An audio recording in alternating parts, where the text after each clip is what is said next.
সারা দেশে নদীর নাব্যতা ফিরিয়ে আনতে ২৩৬৮ কিলোমিটার নৌপথ উদ্ধারের মহা পরিকল্পনা গ্রহণ করেছে সরকার। এরই ধারাবাহিকতায় ঢাকার চারপাশের বুড়িগঙ্গা, তুরাগ, বালু ও শীতলক্ষ্যা নদীর দুই তীরে প্রায় ২ মাস ধরে চলছে বিআইডব্লিউটি এর অভিযান। ভেঙে ফেলা হয়েছে অসংখ্য অবৈধ স্থাপনা। নদী খনন, ওয়াকওয়ে নির্মাণ ও পার্ক নির্মাণ সহ অন্তত ২,০০০ কোটি টাকার প্রকল্প নেওয়া হয়েছে রাজধানীর চারপাশের নদী উন্নয়নে। এর আগেও বুড়িগঙ্গা ও তুরাগ উদ্ধারে অভিযান পরিচালনা করেছে বিআইডব্লিউটিএ, কিন্তু একদিকে উচ্ছেদ, অন্যদিকে পুনরায় দখলই ছিল তখনকার নিয়মিত চিত্র। বছরের পর বছর দূষণ ও ভরাটের শিকার বুড়িগঙ্গা ও তুরাগের বিস্তীর্ণ এলাকা চলে যায় ভূমিদস্যুদের দখলে। এবারের বিআইডব্লিউটি-এর উচ্ছেদ অভিযান অতীতের তুলনায় ব্যতিক্রম, ফলপ্রসূ, যা সকল মহলে প্রশংসিত হয়েছে।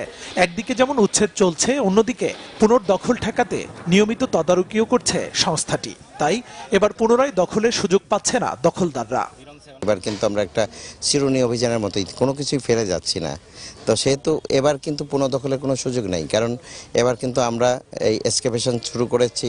যে সমস্ত এলাকায় আমরা উচ্ছেদ করে এসেছি সেগুলো কিন্তু অপসারণের কাজ ইতিমধ্যেই শুরু হয়ে গেছে। এমনকি কয়েকটি জায়গায় ড্রেজিংয়ের কাজও শুরু হয়ে গেছে, এক্সকেভেশনের কাজ শুরু হয়ে গেছে এবং আমরা নিয়মিত মনিটরিংয়ের মধ্যে রেখেছি। আমরা নিয়মিত কিন্তু টহল দিচ্ছি। এক্সকেভেটর দিয়ে নদীর তলদেশের বর্জ্য অপসারণ ও পরিকল্পিত খননের মাধ্যমে নৌ চলাচলের উপযোগী গভীরতা ফিরিয়ে আনতে ২,০০০ কোটি টাকার প্রকল্প গ্রহণ করেছে সরকার। উদ্ধার হওয়া জমিতে পার্ক, ওয়াকওয়ে সহ নির্মিত হবে দৃষ্টিনন্দন সব স্থাপনা। আমাদের ৫০ কিলোমিটার ওয়াকওয়ে প্রকল্প ছিল, সে যেটির ব্যয় ধরা হয়েছিল ৮৫০ কোটি, সেটি কিন্তু এখন ২,০০০ কোটির উপরে চলে যাচ্ছে। এই প্রকল্পের আওতায় আপনার ৫২ কিলোমিটার ওয়াকওয়ে, আপনার ১৯টি আপনার আরসিসি জেটি, তারপরে বিপুল পরিমাণে আপনার বৃক্ষরোপণ, তারপরে আপনার ব্যাংক প্রোটেকশন, পাশাপাশি আপনার বসার বেঞ্চ, ৩টি ইকো পার্ক, অনেকগুলো ইভেন্টস রয়েছে। বুড়িগঙ্গা ও তুরাগের সংকট শুধু অবৈধ দখল নয়, নদী দুটি বিপন্ন হবার অন্যতম একটি কারণ হলো মারাত্মক দূষণ।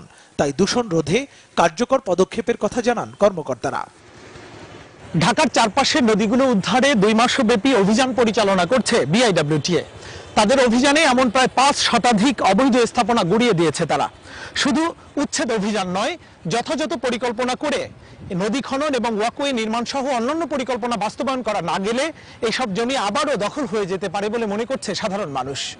মুহিবুল্লাহ মুহিব, বাংলা ভিশন, ঢাকা।